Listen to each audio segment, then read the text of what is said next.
Frères et sœurs bien-aimés, la scène se passe au temple de Jérusalem, plus précisément à proximité du lieu dit trésor. C'est là que l'on déposait les offrandes volontaires pour la maison du Seigneur et pour le culte, pour la liturgie du sanctuaire. Et Jésus s'était assis là dans le temple, sur l'esplanade, en face de la salle du trésor et regardait comment la foule y mettait de l'argent. Jésus regarde le cœur des gens. Il regarde le cœur de ceux qui donnent. Il regarde comment, c'est-à-dire dans quelle disposition intérieure ils font leur offrande. L'homme regarde à l'apparence, mais le Seigneur regarde au cœur, déclare le premier livre de Samuel. Et Jésus voit des gens, beaucoup de gens, sans doute versés depuis longtemps dans les Écritures. Il y a des scribes, mais pas que, qui sont contents d'eux-mêmes, qui sont contents de se montrer sur le parvis, qui se délectent du fait qu'on les reconnaisse en public, qui jouissent de leur renommée. Des gens qui aiment, comme Jésus nous le dit chaque mercredi des Cendres, qui aiment pour faire leur prière qu'on les voit et qui font sonner le clairon en avant d'eux lorsqu'ils donnent de l'argent afin d'être glorifiés par les hommes. C'est une piété en partie dévoyée, je dis en partie parce que nul n'est ni tout noir ni tout blanc. C'est un piètre spectacle, en vérité, que le Sauveur a sous ses yeux. Et c'est pour ça qu'il est là, c'est pour ça qu'il est venu, pour sauver, n'est-ce pas, pour apporter le remède divin là où il est nécessaire. Nous et notre désir de valoir. Ce désir de valoir n'est pas malsain. Le problème, c'est que, malade, bien souvent, nous le présentons à la mauvaise adresse. Nous attendons d'humain ce que Dieu nous donne déjà, car nous avons déjà tout. Dès maintenant, nous sommes enfants de Dieu. Enfants de Dieu. Que nous faut-il de plus ? Comment pouvez-vous croire, dit Jésus dans l'évangile de Jean, vous qui recevez votre gloire les uns des autres et ne cherchez pas la gloire qui vient du Dieu unique. Ça veut dire, vous cherchez la gloire humaine, celle qui vient d'autrui, au lieu de trouver votre joie dans cette gloire filiale que le Père nous donne. Cette blessure est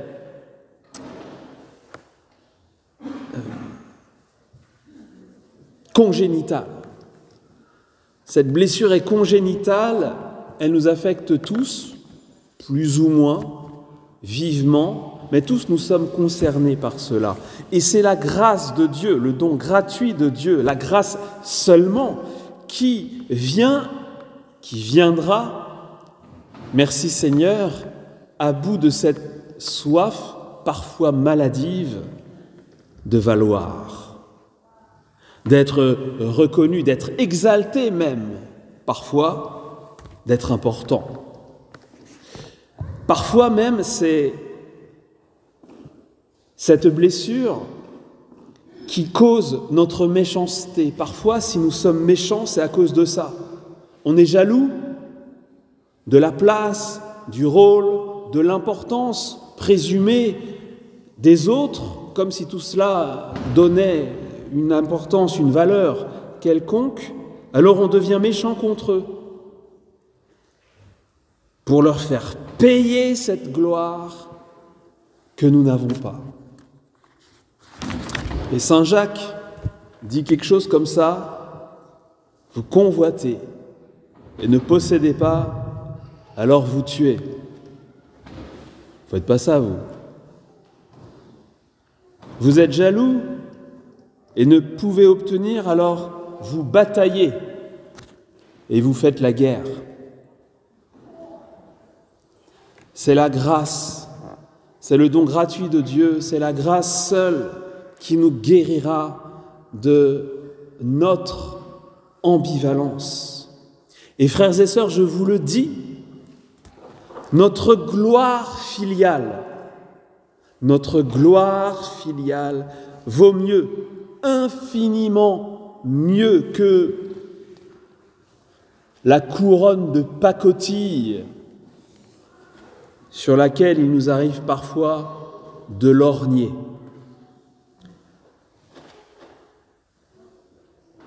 Alors beaucoup de riches mettaient de grosses sommes, poursuit saint Marc. Une pauvre veuve s'avança et mit 2 petites pièces de monnaie. Et manifestement, Jésus est hyper touché par ce qu'il voit à ce moment-là, parce qu'immédiatement, il appelle à lui ses disciples. Venez les enfants, il faut que je vous parle. Il vient de se passer quelque chose, c'est trop beau, il faut que je vous explique.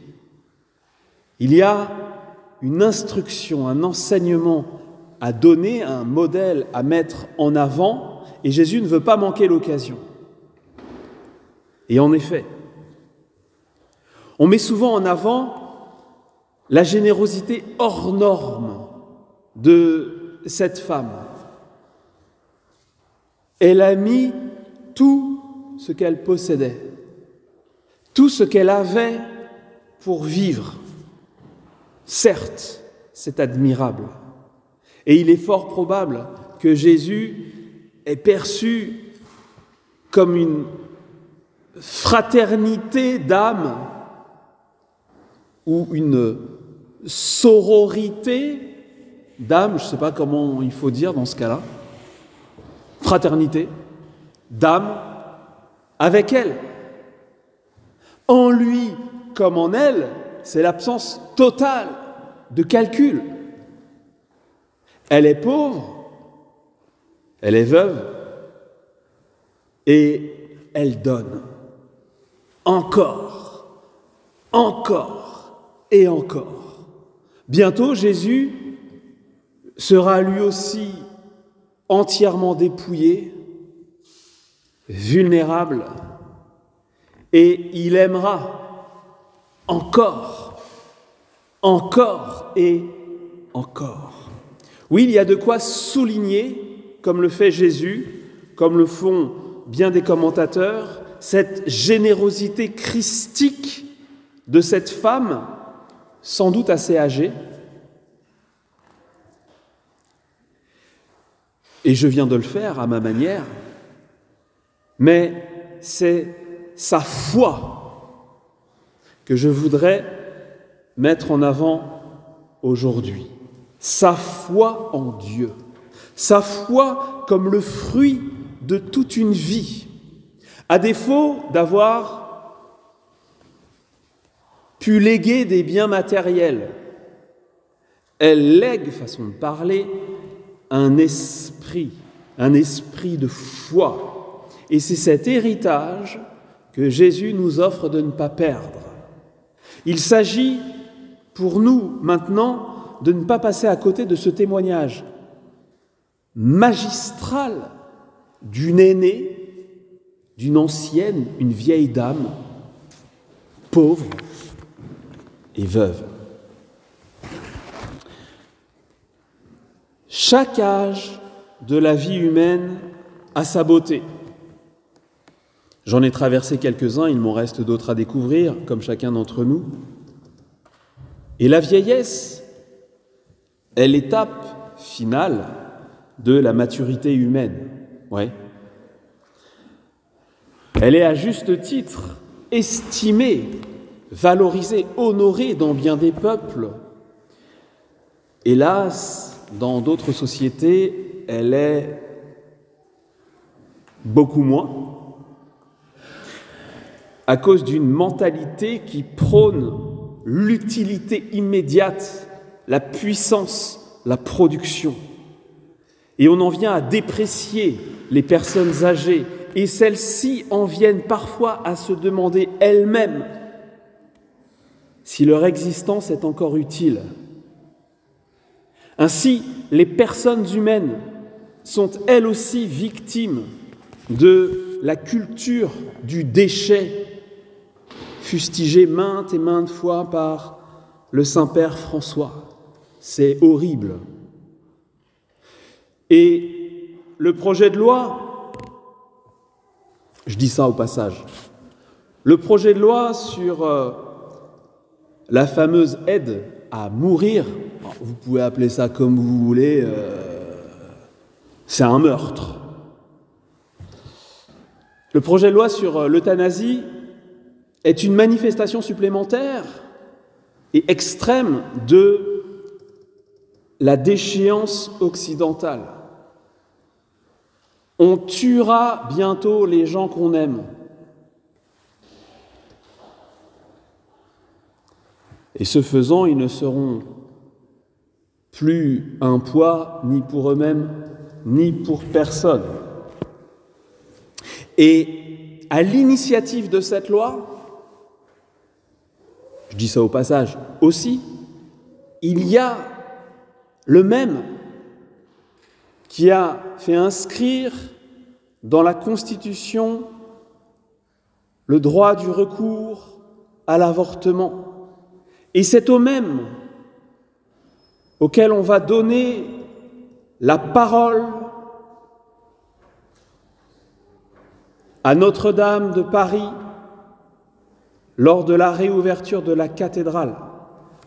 Non, mais on se demande où on est et combien de temps cela va encore durer. Faudra-t-il le retour du Christ pour qu'on mette fin à cette couardise érigée en norme de fait par ceux dont on attendrait plutôt une attitude prophétique? Jésus a dit, à un moment donné, partez, secouez la poussière de vos pieds. Bon, mais là n'est pas mon sujet. La Bible présente la vieillesse comme un temps favorable à l'achèvement de l'aventure humaine, dit le pape Jean-Paul II. Et elle entre dans le dessein de Dieu sur l'homme comme le temps où tout concourt à ce que l'homme puisse mieux saisir le sens de la vie et parvienne à la sagesse du cœur. Quand on peut se retourner derrière soi et voir ce long chemin parcouru avec les autres et avec Dieu, on se dit « Waouh, il s'en est passé des choses et j'en ai appris plus encore ». C'est le temps privilégié de la sagesse, bien sûr, laquelle est généralement le fait de l'expérience.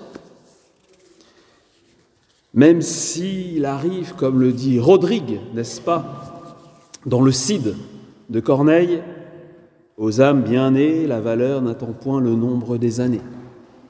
Ça arrive. Regardez Ambroise.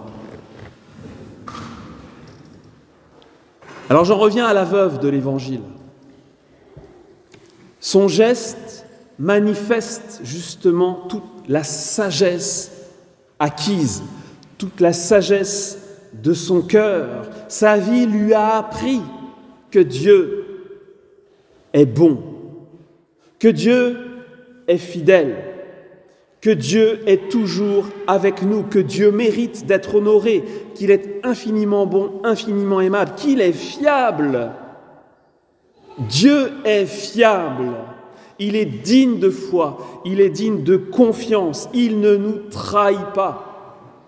Lorsqu'il nous indique un chemin, sa parole est claire, elle est droite, elle est pure. Il n'y a pas un piège derrière. Et cette femme sait que Dieu n'est pas ingrat. Elle sait que comme l'affirme l'Écriture, les yeux de l'Éternel parcourent la terre pour affermir ceux dont le cœur est tourné tout entier vers lui. Elle sait que Dieu peut l'impossible, car rien n'est impossible à Dieu. Elle sait que Dieu peut tout. Jarre de farine, point ne s'épuisera. Vase d'huile, point ne se videra. C'est déjà arrivé, n'est-ce pas?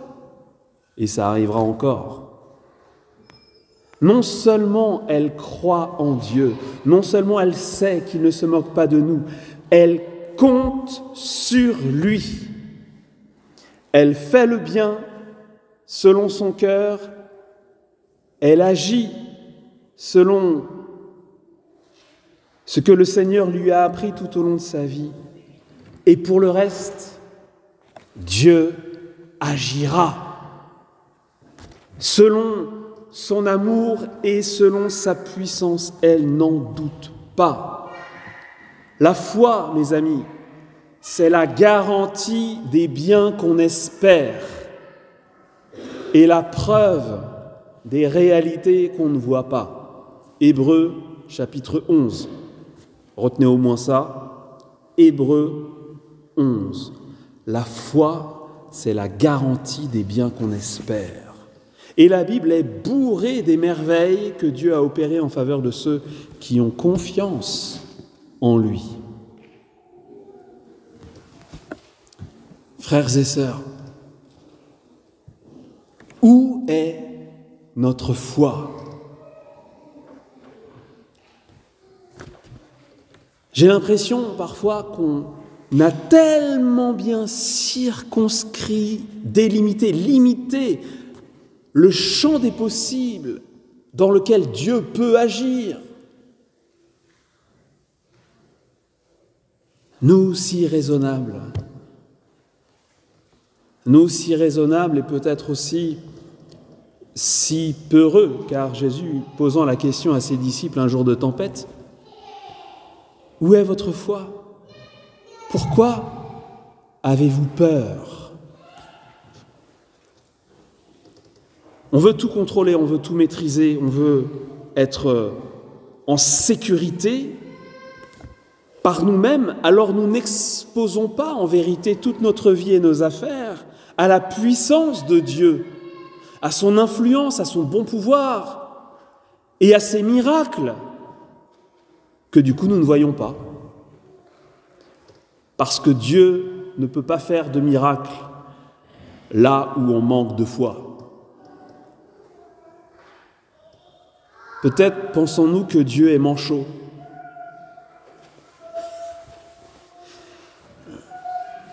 Manchot, ou bien qu'il manque d'astuces pour nous tirer d'affaire. Peut-être craignons-nous que son cœur nous manque. Mais moi, je suis sûr d'une chose, c'est que Jésus, par sa puissance, a réservé une super belle surprise à cette femme, veuve et pauvre, qui n'a pas douté, qui a donné, qui a su en qui elle avait mis sa foi, qui connaissait celui qu'elle avait servi toute sa vie.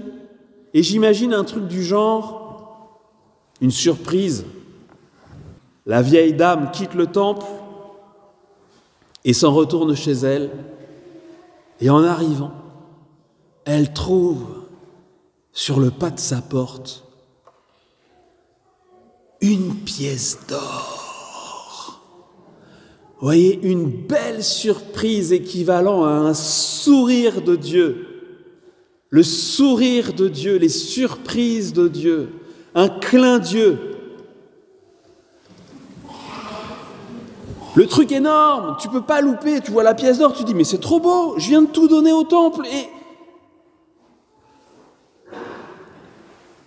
C'est le sourire de Dieu. Mon enfant, je t'ai vu. Tu as eu raison de croire, je ne suis pas ingrat, je ne suis pas comme vous.